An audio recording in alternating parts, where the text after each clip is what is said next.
Тэгэхээр уран тогсоо энэ хоёр баг маань ямар тач чиний оншийг тавилаа. Тэгэхээр Бамбаа Булчирхайн илүүдэл гэхээрээ юу юм, дутуудал гэхээрээ бас юу юм? Эднэр бол зөв амж тавиад байна уу, эсвэл чиний бас огт байхгүй юм шиг тавьсан байна уу?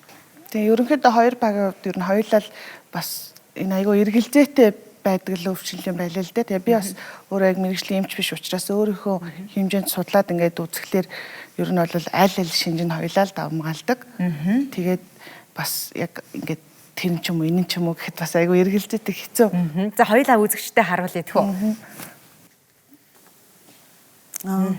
Бамбаа яг эмчнэрийн хэлсэнчлэн гис засал бол хийлгсэн байгаа. Тэгэхээр чиний онш Бамбаа Булчирхайн хор тавдар буюу Хашимато баху фолликуляр өмнө гэдэг онштой.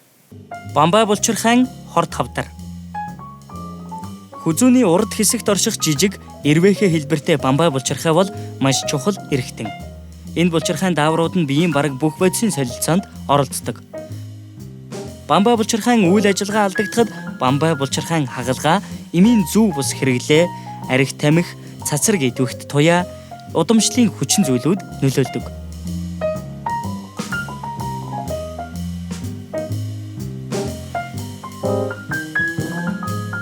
Мөн йод дутагдсанаас болон игцснээс Бамбаа Булчирхай өвчлөдөг байна.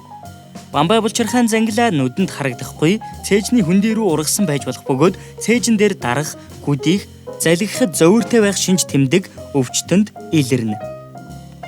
Бамбаа Булчирхайн үйл ажиллагаа ихсэхэд амархан уурлах, твдэх, цочромтгой болох, ихээр эдсэн ч турах, үс хумс хугарах, хөлс гарах, зүрхний хэм алдагдах, даралт ихсэх, нойргуудах, салгалах, нүд бүлтийх, ам цангах, булчин сулрах зэрэг шинж тэмдгүүд илэрдэг бол Бамбаа Булчирхайн үйл ажиллагаа багасхад таргалах, анхаарал сулрах, хавгнах, артерийн даралт буурах шинжүүд биед илэрдэг. Бамбаа Булчирхайн хор тавдар зарим тохиолдолд ерөнхий үзлэгийн үеэр онцлогдох боломжтой. Хэрв хүзүүний тойрог ихсэх, хэсэг газар овоох, амьсгалахад хүндрэлтэй болох, хоол залгихад хүндүүрлэх, хоолоо сөөх зэрэг зовөр илэрвэл мэрэгжлийн эмчид үзүүлэх нь чухал юм.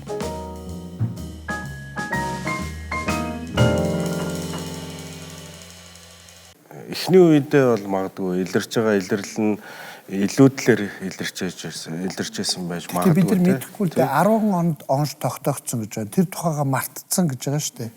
Тэгээ одоо яадгүйгээд манай навчимч анхны мэдээлэл дээр даардаг, ядардаг гэтэнгүүт за одоо эндээс чи юу хөөх вэ те. Тэгэхээр урд нь бол одоо юу гэдгийг Бамбаа нөө зангилаа гэж ярьдаг бид нар гуатах гэж ярьдаг те. Тэр байсан юм уу? Тэгэхээр Бамбаа шүүрэл нь их байсан юм уу, бага байсныг бид нар бол мэдэхгүй байхгүй.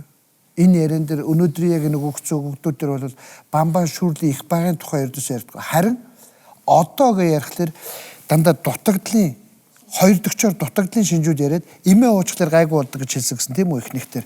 Тэгэхээр за ямар ч байсан гээд тэгээд бид нар бодохгүй. За ямар ч байсан энэ гээд Бамбаа бол байхгүй болтно. Бамбаан дутагдлын гол шинжүүд нь анх дэгч хоёр дэгчүүд хоёр дэгчийн нэг шинж нь Бамбаа хагалгаан дараа Бамбаа Булчирхайг авсны дараа шүүрлүүд нь гормонууд нь байхгүй болоод дутагдал үүсээд хүн даарад арьс цас хураашаад зүрхний цохилт удаашаад гээд шинжлүүд гардаг байхгүй. Ер нь Бамбаа Булчирхай гэдэг чинь өөрөө хүний бие организмын ерөнхий одоо бодисын солилцооны гол удирдаач нь.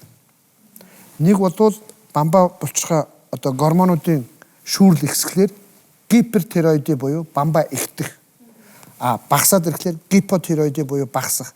Тэгэхээр хоёр ерөнхийдөө ингээд хоёр өөр юм. Гипер гэхэлэр ихтэй ирэхлээр ингээд зүрхэн дэлсээл халуун шатаал ингээд маш тийм итвэхтэй хэлбэр рүү организм ордог. Хоол их идэх гээл амархан өлсөөл баярлал гомдоо сэтгэл санааны тогтворгүй байдал үүсэлч гэдэг юм уу. Гипо болоод ирэхлээр ер нь жоох удаашсан байхтай зүрхний хэм удаашраал жоох ингээл даарамтхай жоох ингээл бижих үцэл арьс цас хуураа оргиолч гэдэг юм уу тиймэрхүү шинжүүд илэрдэг амархан ядраа сулдаал гэл ингээд навчаамч баг байхад чинь за миний үе хүүхдэд аягүй шүр зүүдэг байсан. Энэ нөгөө Бамбаага одоо Бамбаа өвчтөй учраас л гэж л одоо хүүхдүүд өөрсдөө тайлбарладаг байсан шүү дээ. Тэгэхээр хүүхдүүдэд тийм Бамбаа өвчин хэр их тохиолдох вэ? Ховор Бамбаа өвчин бол ховор шүү. Дутагдланч тэр, илүүдэлч тэр ер нь ховор. Би одоо 31 жил хүүхдийн эмч хийхэд дутагдaltaй 1 2 илүүдэлтэй өстой 3 4-ийг л харж ирсэн. Бамбаа булчирхайн төрөлхийн дутагдал гэж байдаг. Хүүхэд ерөөс өсөж хөгждөггүй. Жингээ нэмэхгүй, хөлд орохгүй, эхийгээ танихгүй, хилд орохгүй, одоо жижигхэн давжаа тэгээд сэтгэц оюун хөдөлгөөний хөгжил хоцроод идэг. Ховор хэрвээ эрт илрүүлэх юм бол яг манай тохиолдол шиг насан туршийн орлуулах эмчилгээ хийх юм бол өсөлт хөгжилт нь үеийнхэнтэйгээ зэрэгцээ явах боломжтой. Гол аюул нь нөгөө оройтож оншилсан байдгийг. Би одоо дээр олон жилийн өмнө хөдөөнөөс нэг хүүхэд үзчихсэн. 7 настай мөртлөө бие бэлдэр сэтгэц оюуны хөгжил яг 2 настай хүүхэд шиг. Тэр одоо яг сая ингээ ярьж хахад тэр санаанд орж байна. Тэгэхээр айгүй эрт онцлох хэвээр. Төрөнгүүт айгүй хөдөлгөөн удаа. Нөгөө няраа хөвч ингээл дөрөв мөчөө арвалзуулаад хөдлөөд идэг ч та суняагаал тийм юм байхгүй. Тэгээд тийм хатуу хавантай. Тэгэд уйлах дээр няраа хөвч нэгэд час хийгээд нэг бахираал нэг уйлдаг тийм юм байхгүй. Тэрүүхэн тэндээ нэг гиншээд генад уйлна. Нэг тийм шинж тэмдгүүдээр илэрдгийн. Тэгээд хэдий ч нэ эрт илэрн төдий ч нэ хүүхдийн өсөлт хөгжилтийг хэвэн байлгах боломжтой. Харамсалтай нь оройтж онцлох юм бол хэцүү байдалд ордог. Шар хувийг тэгвэл хамгаалах гэж зүүдэг байсан юм болов уу? Тэр нөгөө манайхан чинь тийм хув тэгээд юу зүүдэг штэ. Шүр. Тэр бол хүүхдийг өвчин эмгээс хамгаална гэсэн нэг тийм одоо дом. Тэрнээс яг шинжлэх Уран тогсын маань хувьд бол яг энэ оншийг олцоход хаана очиж үзүүлээд одоо яг ямар шатараалтайгаар энэ өвчнийг эмчилсэн бэ? Тий 10 онд ямар ч байсан тэгэл нэг одоо бамбаа булчирхаан зүгээр занглаатай юм байна гэдгийг мэдсэн. Тэгээд дутагдал дуудаг L-тироксин гэдэг юм байдаг.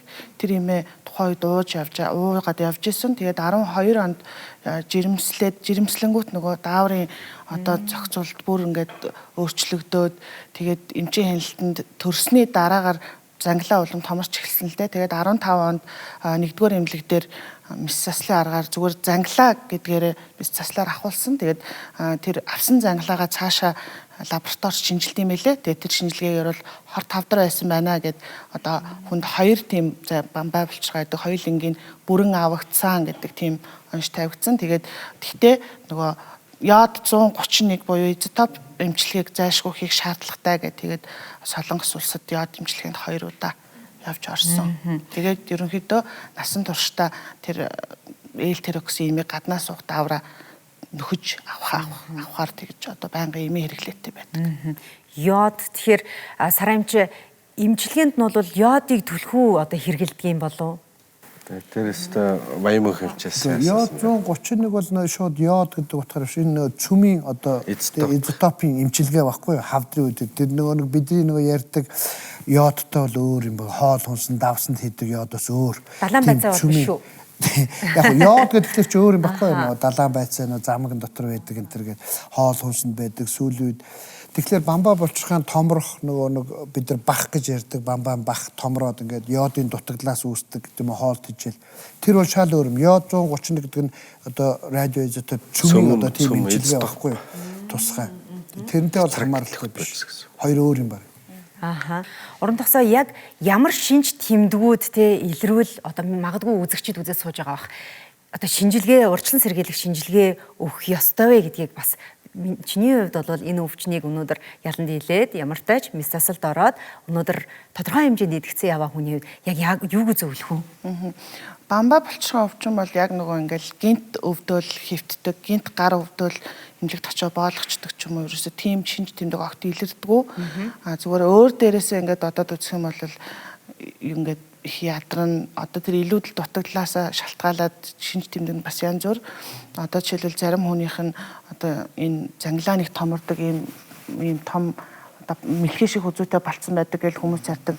Нүдэн бүр ингээ аярнаасаа бүлтийдэг. Эсвэл ингээд яг завхан ингээд бэлцээдэг, хавгандаг. Эсвэл их ядарч байгаа бол их стресстэйж ууралж байгаа бол ер нь бол энэ дааврын шинжилгээнүүдийг ер нь өгөөд үзэхэд бас их урьдчилан сэргийлэхэд их зүгээр. Тэгээд бас одоо жин хасгаж гисэн их нөлөөтэй байдаг энэ илүүдэл дутагдлынх нь хувьд. Тэгэхээр энэ даавар дээрээ л хянах хэрэгтэй. Зөв. Баярлаа. За Уран тостоо маш их баярлалаа. Бидэнтэй ирж өөрийн түүхээ зоригтойгоор хуваалцсанд маш их баярлалаа. Чамд эрүүлийн хамгийн сайн сайхан бүхнийг хүсье ерөөе. Баярлалаа. Баярлалаа.